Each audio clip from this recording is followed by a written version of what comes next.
Om Niranjanam Nityam Anantarupam Bhaktanukampa Dhritavigraham Vai Ishavataram Parameshamidhyam Tam Ramakrishnam Shirasa Namama Jananim Saradam Devim Ramakrishnam Jagatgurum Padapadme Tayo Sritva Pranamami Muhurmuhu Namasri Yatirajaya Vivekananda Surai Satchid Sukhaswarupaya Swami Tapaharine. So in the last class, we completed the discussion on the chapter, the fourth chapter, what is duty? So in that chapter, we have seen that Swami Vivekananda, while elucidating the Karma Yoga, he brings out the idea of Swabhava, the idea of the Swabhava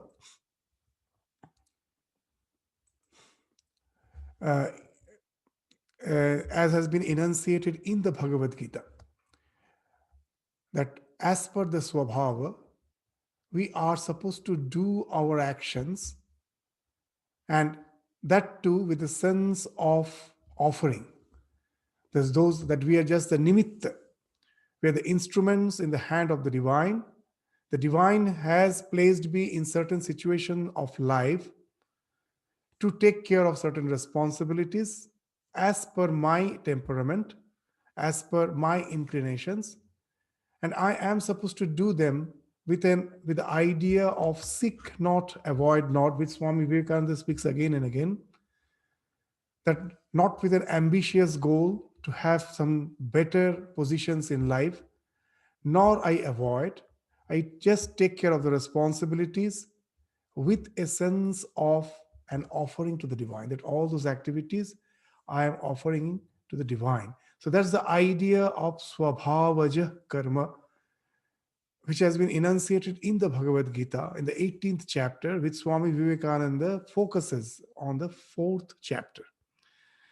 But the entire Karma Yoga, we will find Swami Vivekananda is taking up the idea of karma from the various perspectives as has been described in our scriptures.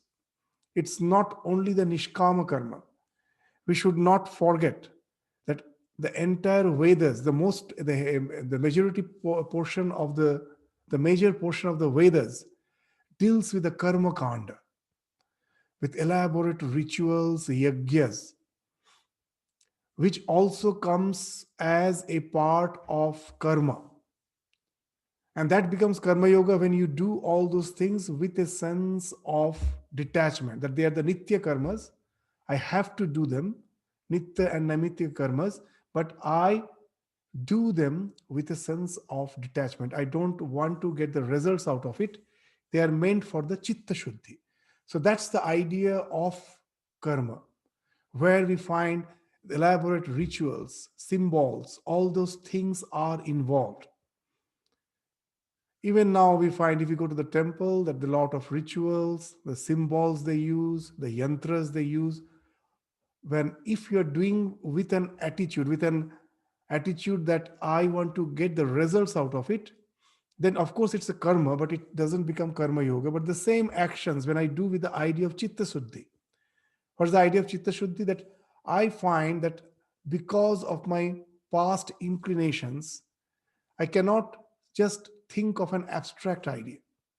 I have to have some tangible things to do. I have to have some tangible forms. I have to have some tangible rights. And then I find that I can keep my mind fixed to a particular concept. Without that, it becomes very difficult.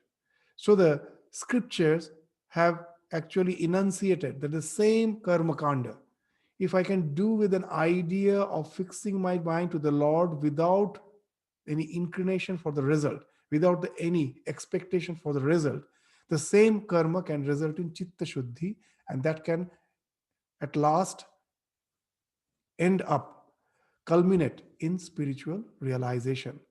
So that's the idea of karma, which Swami Vivekananda will take up in the first portion of the fifth chapter.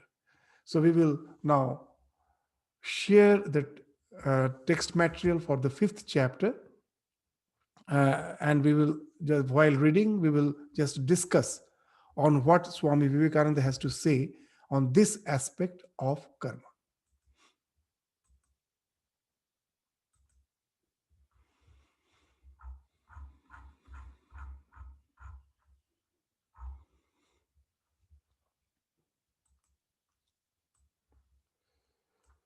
So the chapter 5, we help ourselves, not the world. Before considering further how devotion to duty helps us in our spiritual progress, that devotion to duty that has been described by Swamiji in the previous chapter, that's the swabhavaja karma.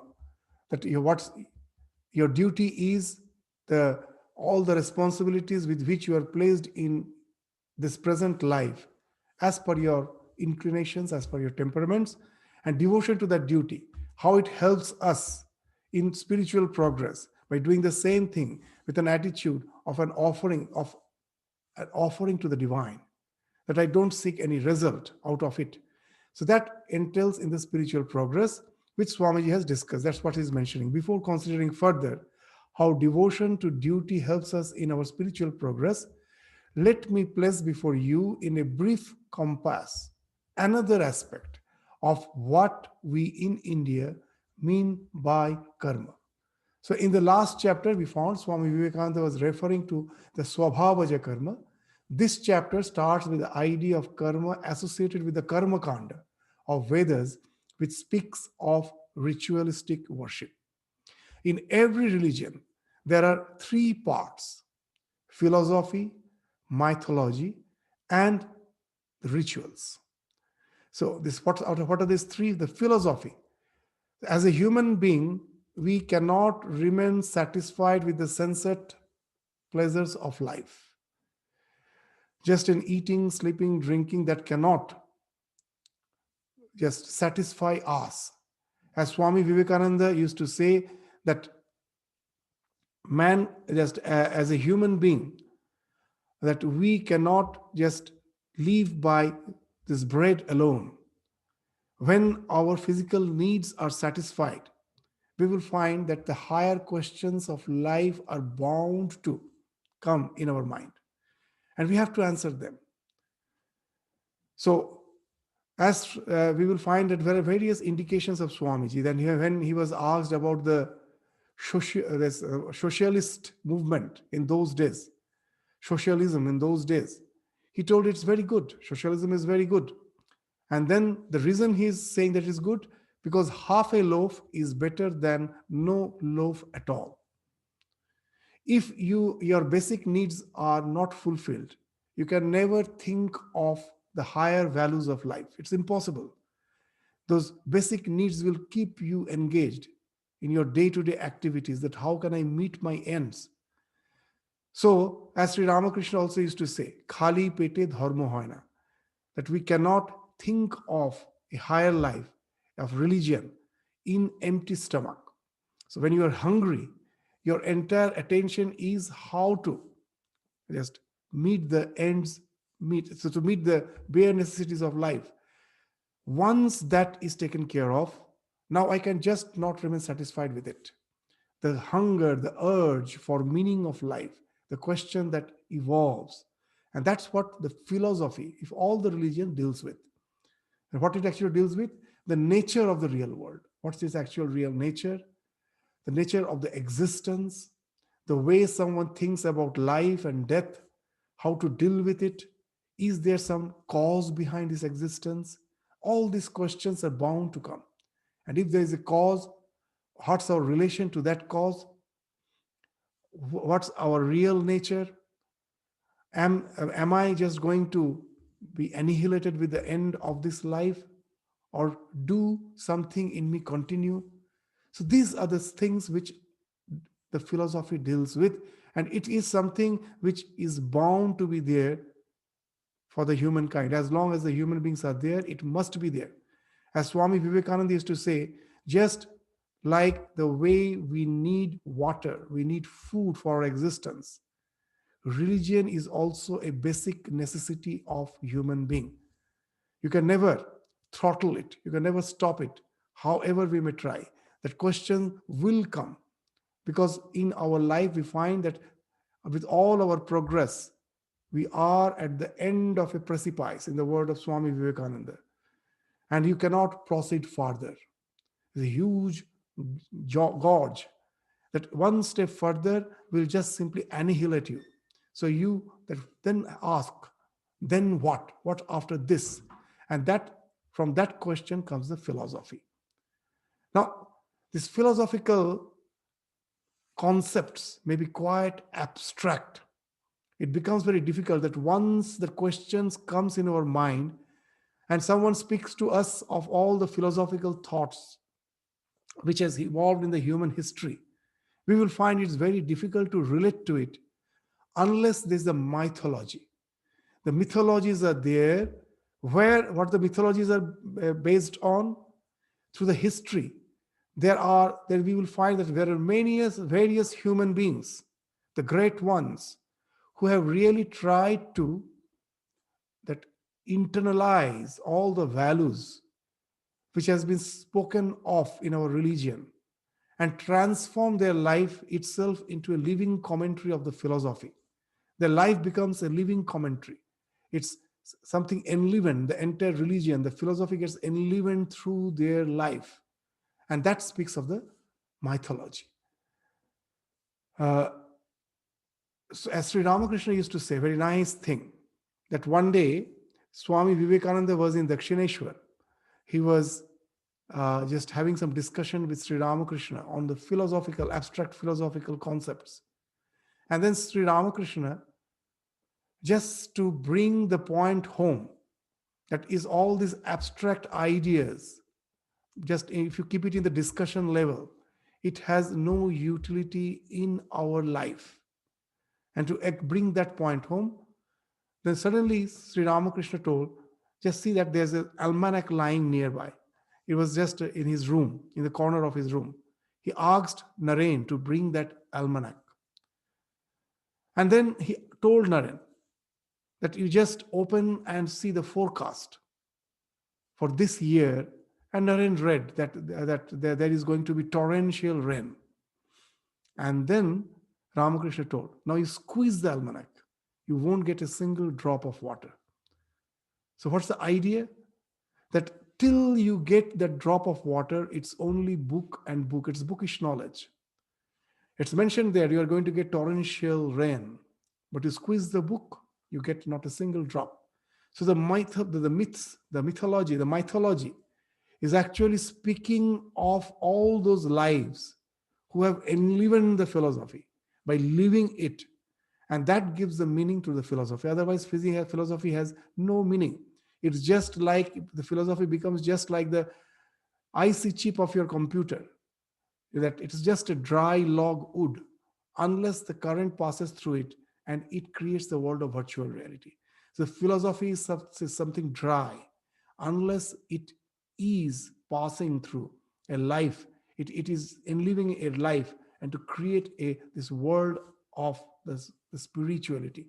That's the idea behind all the mythologies. That's the motivating factor. When I read those lives, that motivates me, that I can also become like those person. They become our inspiration. They become our motivating factor. So there, from the philosophy, we come to the mythologies, the mythology.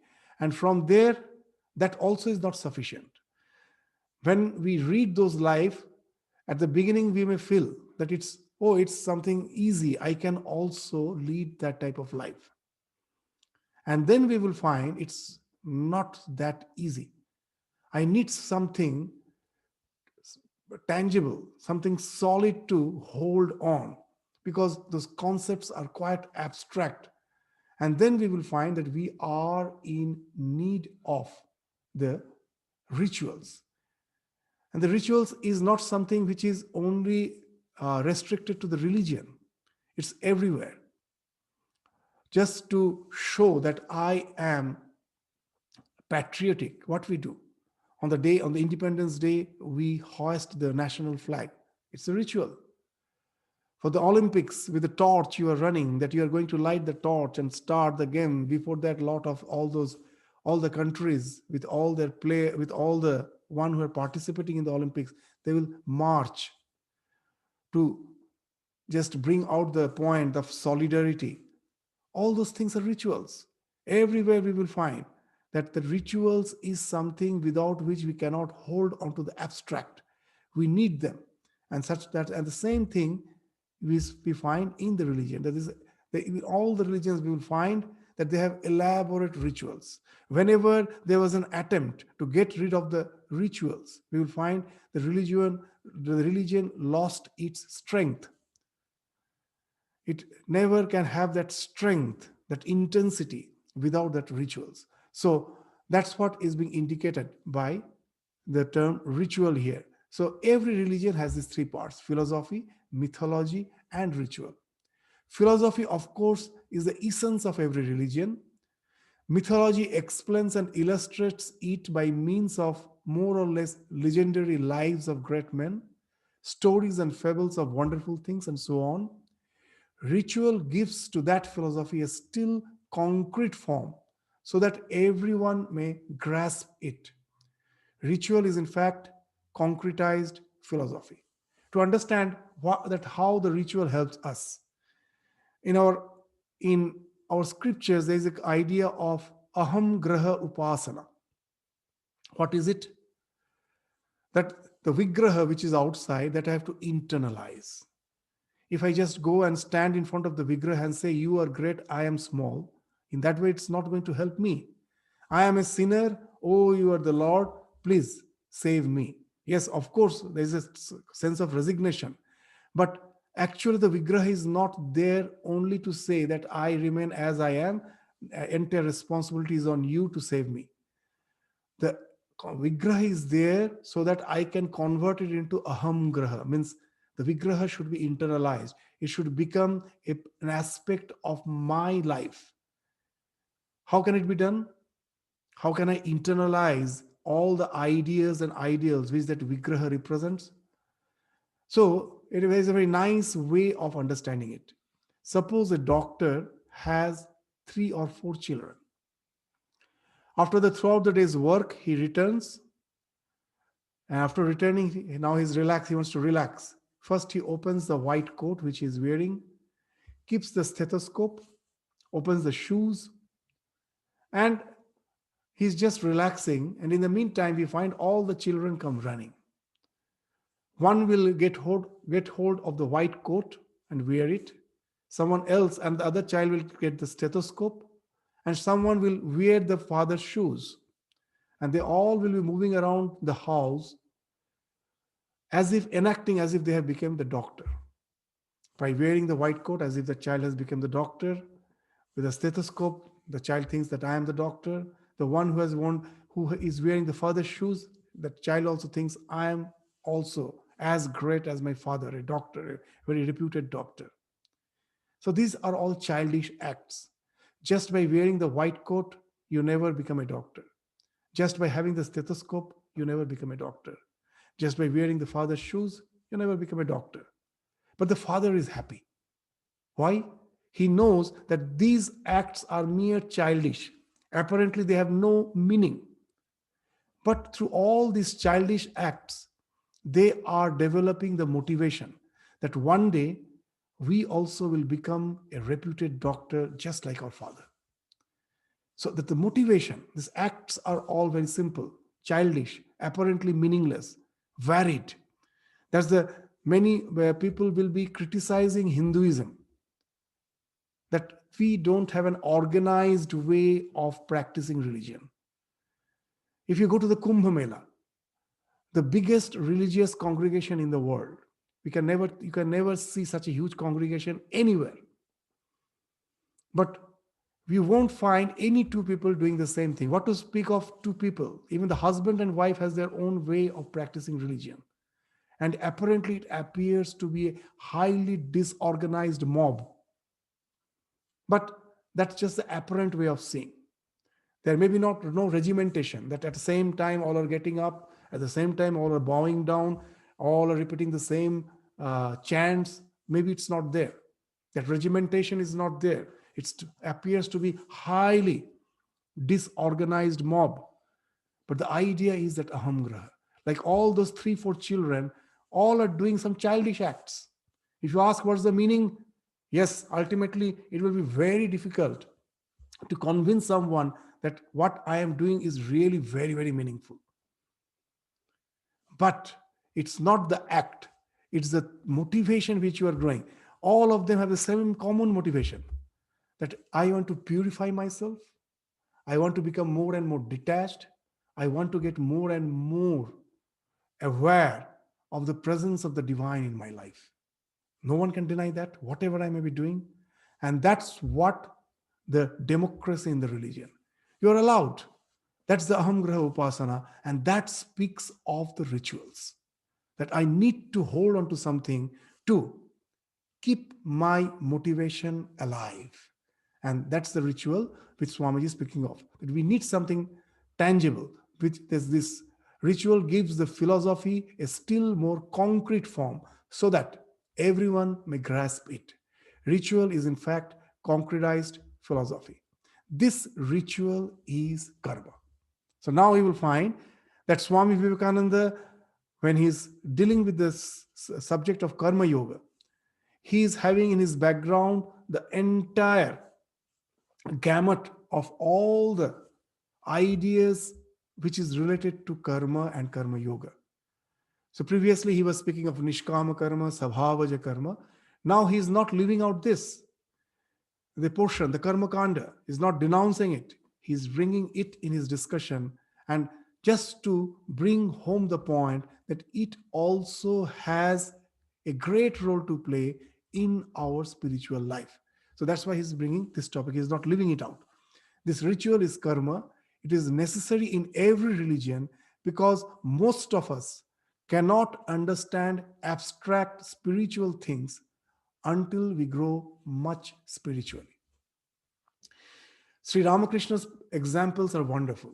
Sri Ramakrishna used to say in a hot what is in the hot summer day, it's very humid, the sultry weather, and as you are feeling very, what you say, that tremendous, that heat, you're feeling uneasy, what you do, we take a hand fan to just calm, to cool down a bit.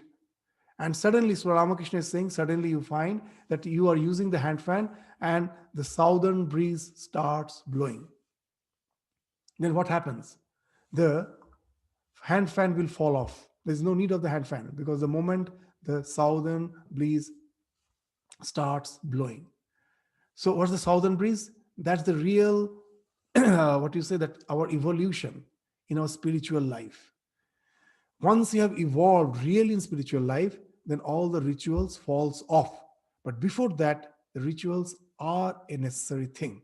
How nicely Sri Ramakrishna explained that one keeps apart the fan, fan when the southern breeze blows.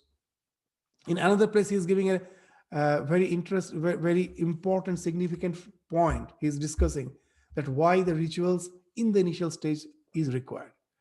As he used to say, that for a sapling, you need a hedge. Otherwise, the grazing animal will come and simply destroy it, eat it up. So you need a hedge when it is a small sapling.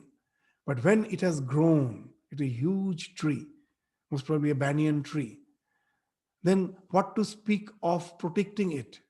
It itself becomes the factor, it itself becomes the factor of sustenance and protection of others.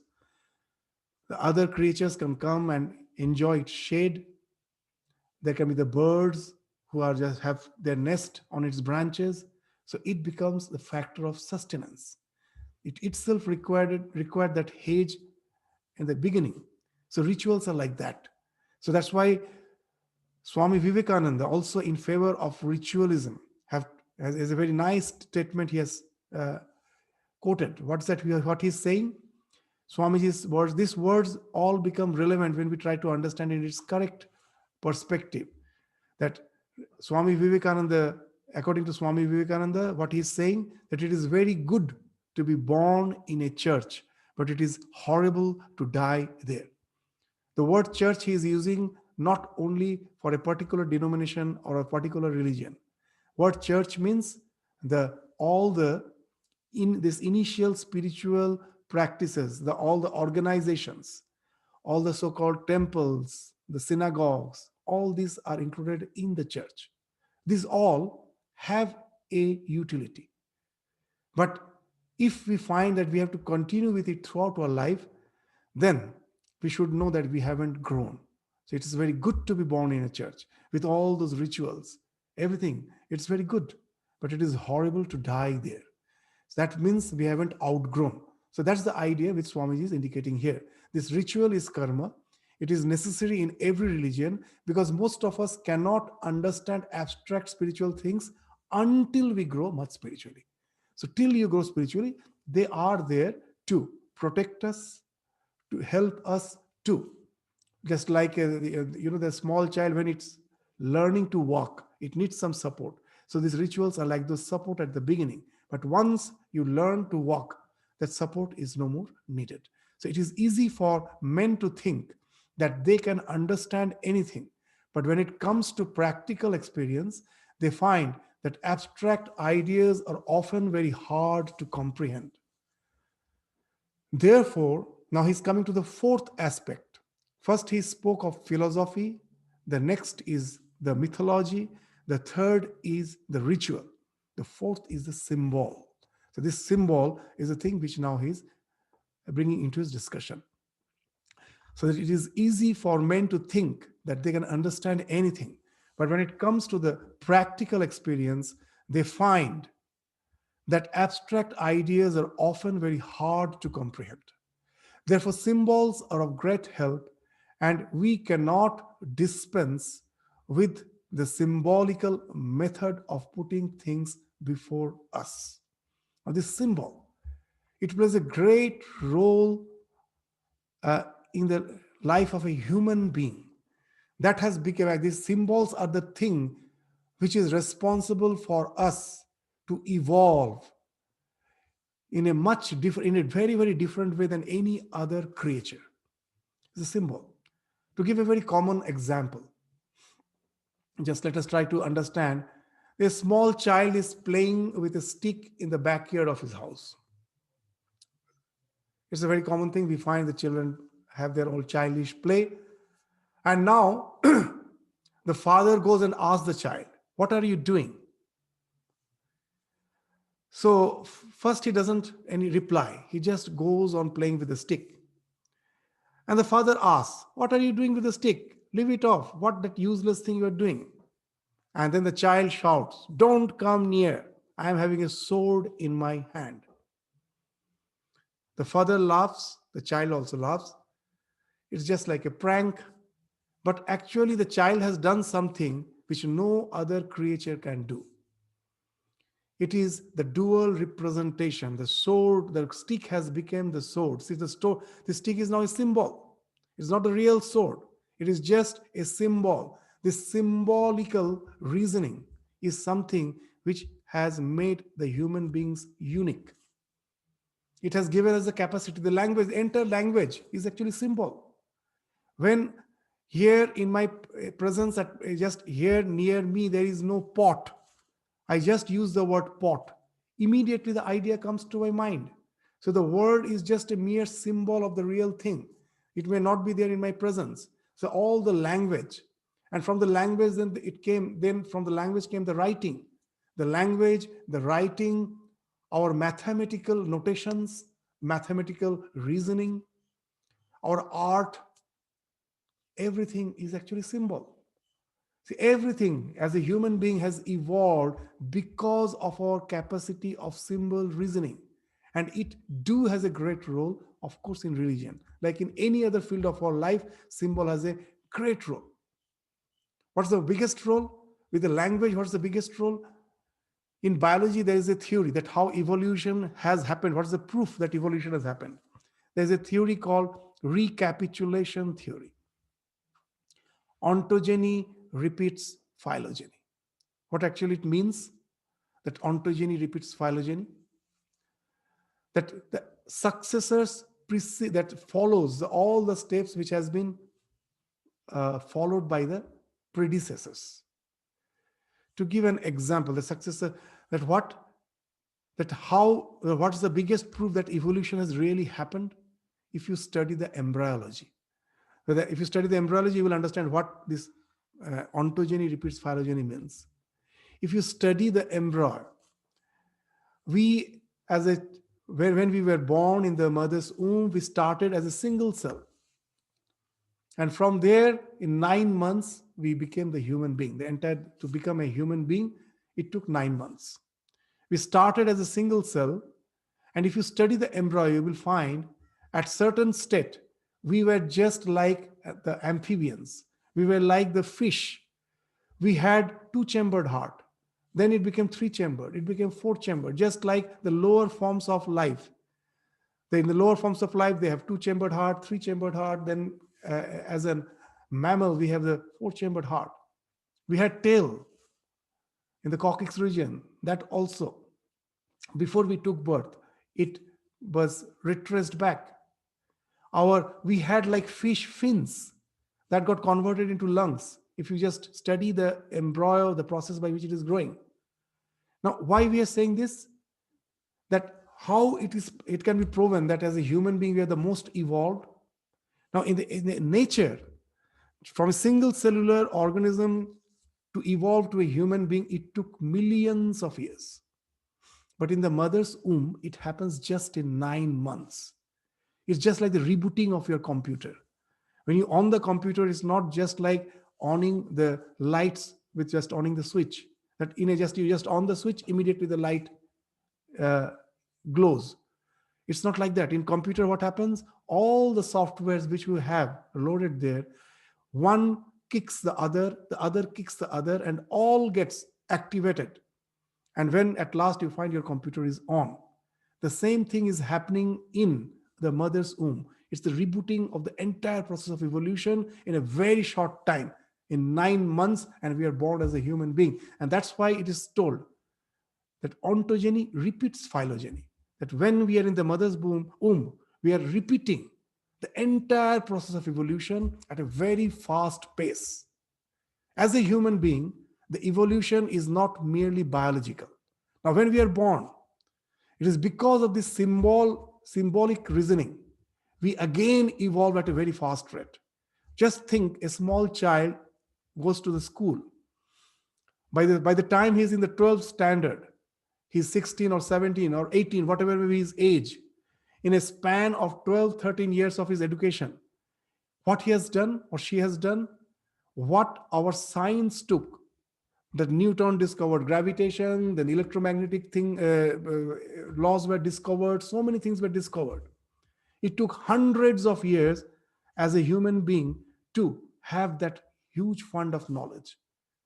The science, the history, if you study all those knowledge which we have gathered through our historical progress in thousands of years, in hundreds of years, the child is learning again just in 12 years of his education life. So what is happening? Because of this symbolic reasoning, what the genes have done for your biological evolution, the same thing the language is doing. The language takes the role of the gene in our intellectual evolution. So now you will understand how important the symbol is.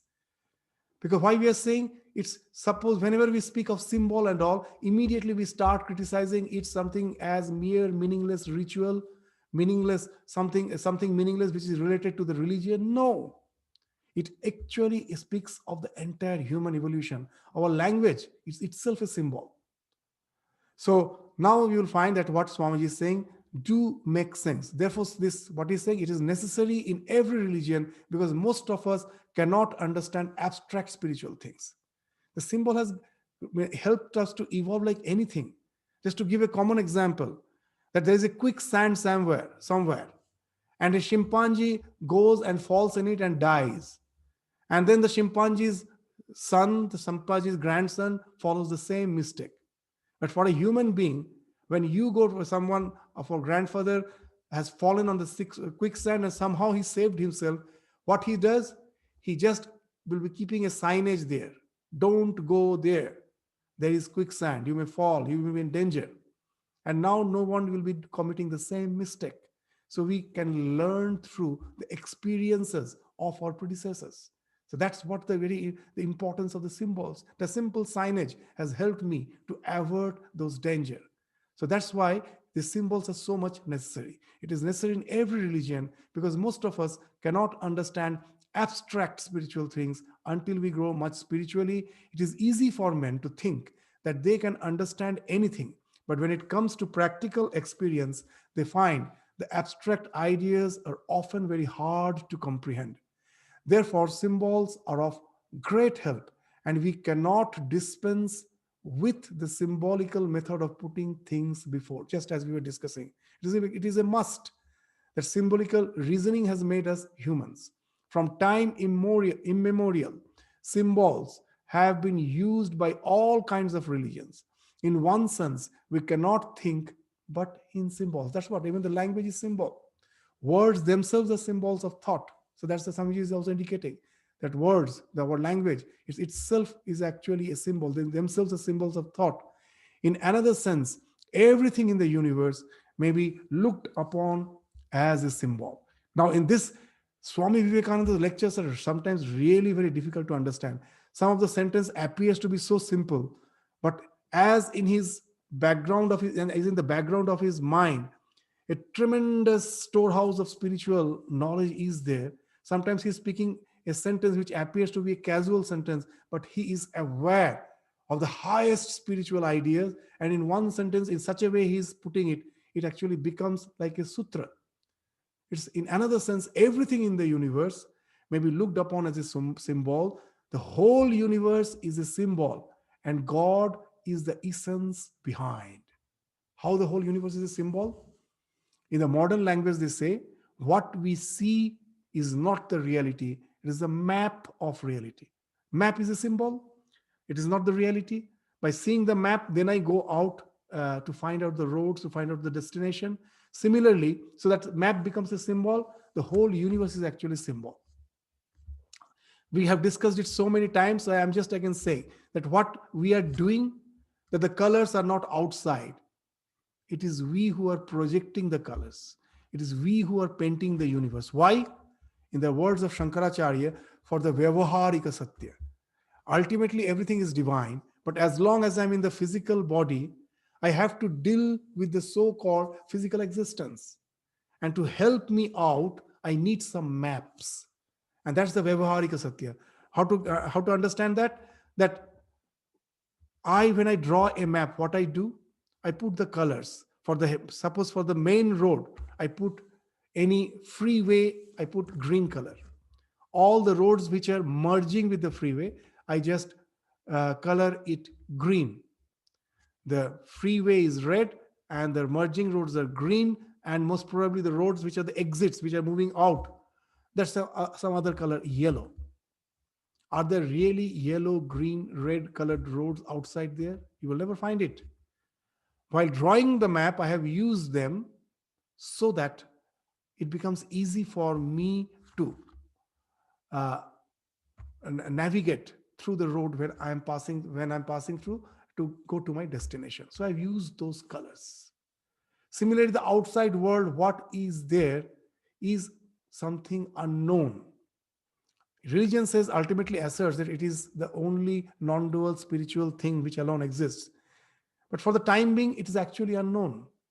It is all the attributes which we are putting on it. We will see this, the words of the Vedantas will become very clear if you try to understand. We say that at last, I cannot deny the isness. there is something that I cannot deny. All other the attributes can be denied. Those attributes, upadhi, if you remove, what remains, that's the actual reality. What actually is speaking? That everything, that isness, there is something. All the attributes are imposed by my mind, or the projection of my mind, the color, the smell, all the five senses, which constitutes the attributes of the thing, that are the projection of the mind. But the thing which is that real isness, that I cannot perceive with my senses. So here you will find this is the highest philosophy. In one sentence, Swamiji, how nicely is putting, the whole universe is a symbol. The God is the essence, the isness behind. That isness I cannot deny. Something is, I don't know what it is, on which I am imposing the color, I am imposing the smell, I am imposing the taste. These are all my impositions, my projection. As we again told, with one example, again in a short, we can discuss the flower which is red is actually not red. It has no color. The wavelengths of light have no color. It strikes your eyes, its function stops there, it gets converted into nervous current, which when it reaches the color perception center, its color is not perceived. The color center is actually throwing out the color. That particular wavelength of nervous current is interpreted, decoded as that color, which is projected out by your mind. It goes and envelops the flower to give its redness. So now you will find that redness is not the attribute of the flower. The flower is, I cannot deny its existence. There is something. But what it is, I can never know. All the attributes are the projection of the mind. So all the attributes are the symbols which say there is something. So now you will understand that it's a very high philosophy. In one sentence, Swami is saying that whenever I see something and say it is nice taste, it is a nice smell, that at last I can always say that there is something, there is some existence. But that existence, what it is with the present, as long as I'm within the mind and sense, I can never know. You have to transcend the mind and senses to know its real essence. But one thing I can say, that there is something. All the attributes are mere symbols which are projected by me for my convenience. For my day-to-day dealing with the world, they have been projected by me, just the way I put color in the map for my own convenience. So now you will find in one sentence, Swamiji is actually speaking of this whole lot of the Vedanta philosophy, of subjective idealism. The whole universe is a symbol and God is the essence behind. This kind of symbology is not simply the creation of man. It is not that certain people belonging to a religion sit down together and think out certain symbols and bring them into existence out of their own minds. It never happened. The symbols of the religion have a natural growth. Just the way our language, our writing, they are all natural growth. Even modern science actually will be ascertaining this fact. I will give you an example when we just come to the discussion. That is the example of Boba Kiki effect. You can search it in the internet. It's a very interesting experiment. I'm just now indicating, you will find so wonderful it is. Suppose there is a particular tribe with particular alphabets. One of the alphabet is Boba. They call it Boba, just the way we call a particular alphabet A and denote it in a particular way, another alphabet B and denote it in a particular way. So those tribe has Boba and Kiki as the two alphabets. And just the two indications you are seeing on the screen, in your screen, which I'm sharing, that one has very sharp spikes and another is a bit rounded. One of the figure has sharp spikes and another figure has all the edges are rounded. Now, we don't know the tribal language and we ask you, just guess of these two, which is Buba and which is Kiki. Which is Buba and which is Kiki. The one which is having sharp spikes is either the Buba or the Kiki, and the which is having the round edges is the round. It can also be Buba and Kiki. You simply guess. I think by this time you have already guessed, and I am sure 90% of you have already thought. That's what happens with this experiment. has considered this as key, which are having sharp spikes, and the rounded edge that you think as boba. So with the pronunciation, you have already, actually there is no such language which has buba kiki as their alphabet. This experiment has been produced to show the relation between that our mind and the symbols which we are using. This is a very natural relation. When you are speaking something with a very high pitch, immediately we will represent it with some spikes. And whenever we are having some, when our speech is having some rounding effect, immediately we will have some rounded figures in our mind. So this is the buba kiki effect, which has been spoken of in the, this is a modern psychology. So with this, we find that the symbols of religion have a natural, they grow naturally. There is some link between the way the mind thinks of the concepts and the language and the symbol which we use to represent them. Otherwise, why is it that certain symbols are associated with certain ideas in the mind of almost everyone? Certain symbols are universally prevalent. Many of you may think that the cross first came into existence as a symbol in connection with the Christian religion. But as a matter of fact, it existed before Christianity was, before Moses was born, before the Vedas were given out, before there was any human record of human things. The cross may be found to have been in existence among the Aztecs and the Phoenicians. Every race seems to have had the cross. Again, the symbol of the crucified Savior, of a man crucified upon a cross, appears to have been known to almost every nation. The circle has been a great symbol throughout the world. Then there is the most universal of all the symbols, the swastika. At one time, it was thought that the Buddhists carried it all over the world with them, but it has been found out that ages before Buddhism, it was used among nations. In old Babylon and in Egypt, it was to be found. What does this show? All these symbols could not have been purely conventional. If it was conventional, then only a particular tribe or sect would have developed. How could be it so universal in among all the various tribes, which as such had no connection? They were all separated. They had no geographical link in the olden days. They never communicated with each other. Then how could they have the same symbol? It speaks of that the symbols have some natural link with the way we think, with our mental concepts. So that's what Swamiji is pointing out here. There must be some reason for them, some natural association between them and the human mind. Language is not the result of convention. Language itself is a symbol that also is not a result of convention. It is not that people ever agreed to represent certain ideas by certain words. That never was the idea without a corresponding word or without a corresponding idea. Ideas and words are in their nature inseparable. So very interesting. Even what to speak of about the origin of our language. In our own lifetime, you will find that so many usages starts creeping in our language. It's not that we are planning to use that words in a certain way. It's those usages starts creeping, and then we find after another 10, 20 years, the usage has become so universal, they have entered into the dictionary.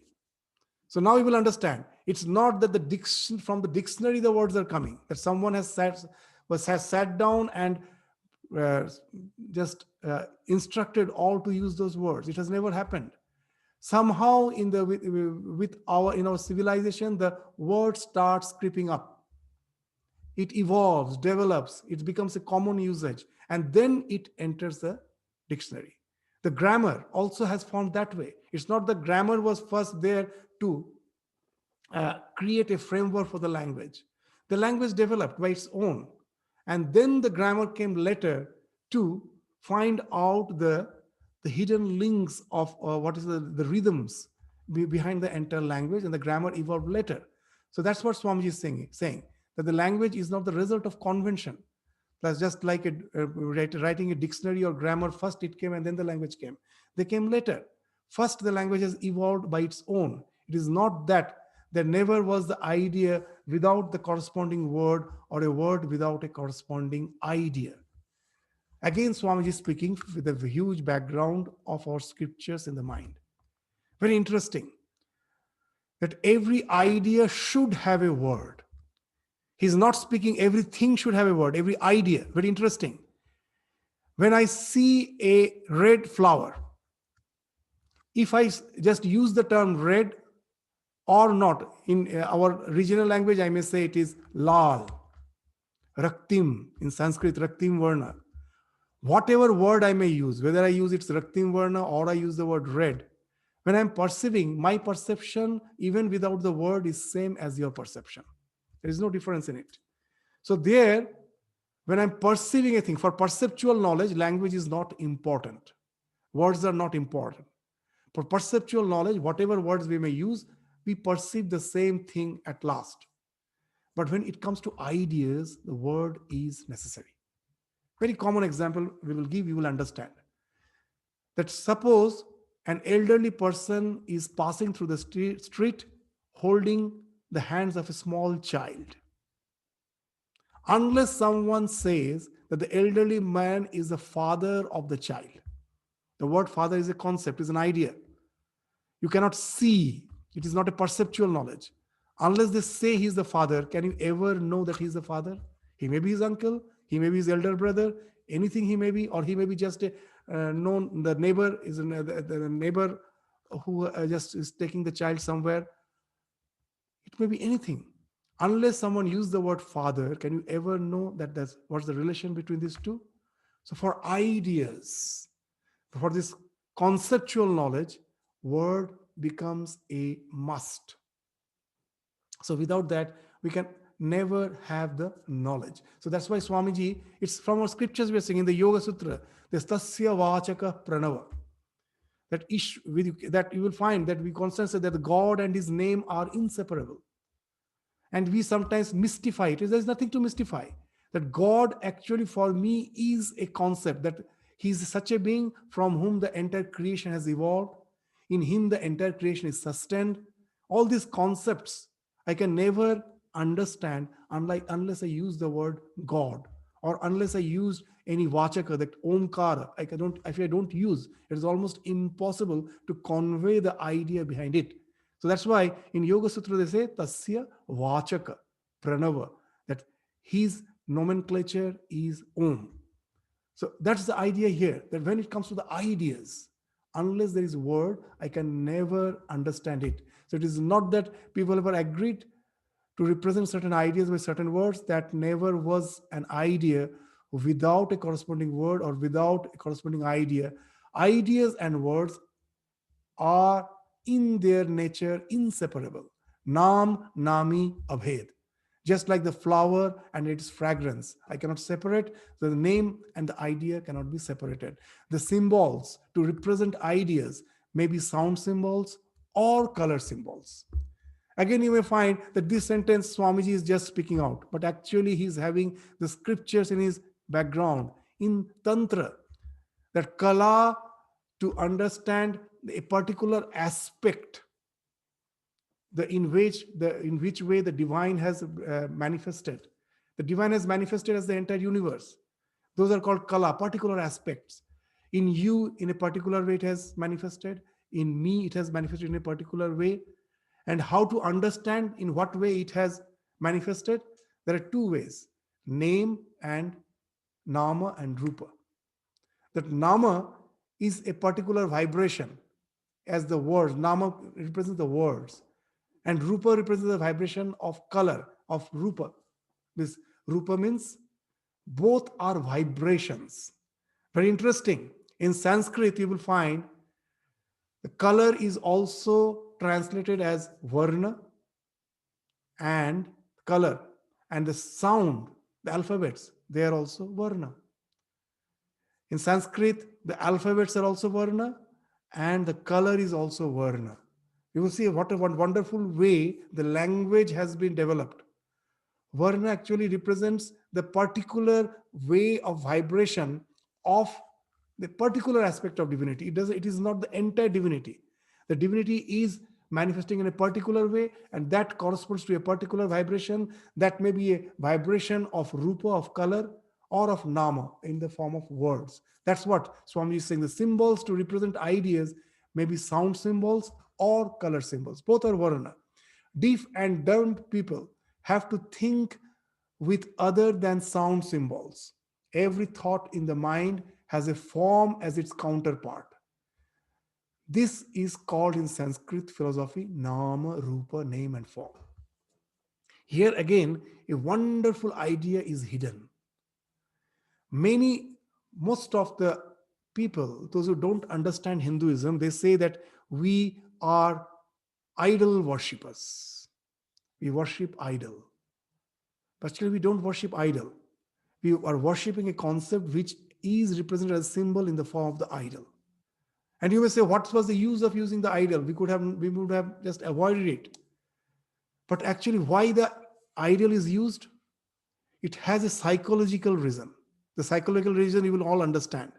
Suppose I suddenly uh, just spell out the name of a very familiar figure of one of your friend or one of your relative who is not in your presence. Say his name is uh, John. I just say, oh, John. Immediately, his picture will, you will be visualizing his picture in your mind. These two, whenever you're thinking, whenever I'm just thinking in my mind what is happening, with each and every thought, which of course finds expression is a language. Language is the nama. That thought has two components. One is the language, and another is immediately along with the language you're visualizing. Whatever you're thinking, with the words, the visualization is going on. Now in spiritual life, the biggest challenge is when I have to think of God. You all will agree. Sometimes we are reciting the mantras, but my mind is traveling somewhere else in the form of visualization. You may be visualizing something else because your thought has two components, nama, rupa. With each and every thought web, each and every vritti has these two components, word and visualization, shabda and the rupa, nama and the rupa. So now, if I say that, see, the divinity is manifested in this form, its name is such and such. While meditating, while repeating the name, try to visualize this form as if sitting in your heart. Now the meditation becomes very effective. There's a chance that though you are repeating something mechanically, your mind is visualizing something else and you are having fantasies. The chance gets reduced. And after all, spirituality lies in realization. And realization comes only by streamlining the mind, by stopping its vagaries. All the religions will say that. And that is done most effectively when you are understanding this particular psychological aspect and using a symbol to restrict your mind with the nama and the rupa. So that's what Swamiji is bringing here. So now you will find that how the elaborate rituals, symbologies, all these forms has something to do with our spiritual life. Otherwise, we would have not got the great persons like Ramakrishna, who was the entirely product of rituals. He came out from the rituals. If the rituals were meaningless, we would have never just have a person like a spiritual giant like Ramakrishna. And that's why Swamiji is saying that we forget about the reason. Just say me that any religion which has not produced the great person, with all those so-called elaborate rituals, meaningless symbols and all, is there any religion which has not produced this great person? As long as it has produced great person, know it that it has some efficacy. If you have to judge a tree, judge it from its fruit, what the fruit it has produced. And it has, all these religions have produced the fruit. So that's why we cannot simply denounce them. All these rituals, everything has a wonderful efficacy. The way of working, we actually give too much importance to our reasoning faculty. There is so many things happening beyond the reasoning. And that's the thing Swamiji is trying to bring home, that Here, we find that this in philosophy is nama, rupa, name, and form.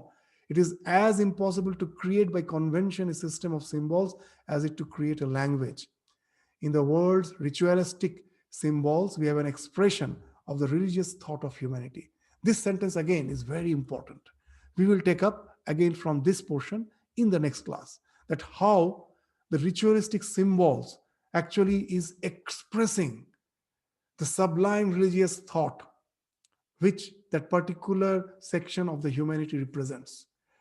So that point we will, with that we will start. So you will, I think you have already started finding that how this aspect of karma, why Swamiji has taken up, because it has a tremendous efficacy in our spiritual life. However we may reason, however we may resort to philosophy, unless we have something tangible to hold on, it becomes almost impossible to grow spiritually. We may be a wonderful lecturer, but as per our own spiritual growth, we will find we are there as we were. As Ramakrishna used to say very nicely, "Tablar bol mukhe bola sahoj, hate ana kothin." That when you want to learn the percussion, tabla, and the teacher comes and says the rhythm to you and asks you to repeat, it doesn't take even 5 minutes. You memorize it and you repeat it. Da dhinna, ta dhinna, whatever it may be, you repeat it. And now the teacher says, bring it in your hand, play it. It may take months. So many will be with the tall talkers at the philosophy, but in their real life, you will find that almost no transformation has happened. Why? Because to really bring it in their hand, to internalize it, to become skillful, that's where the real challenge is. And there, the symbols, the rituals, the mythology do play a great role. That's what that point Swamiji is bringing home gradually through this discussion. So we will take up the remaining portion again in the next class. With this, we stop our discussion today.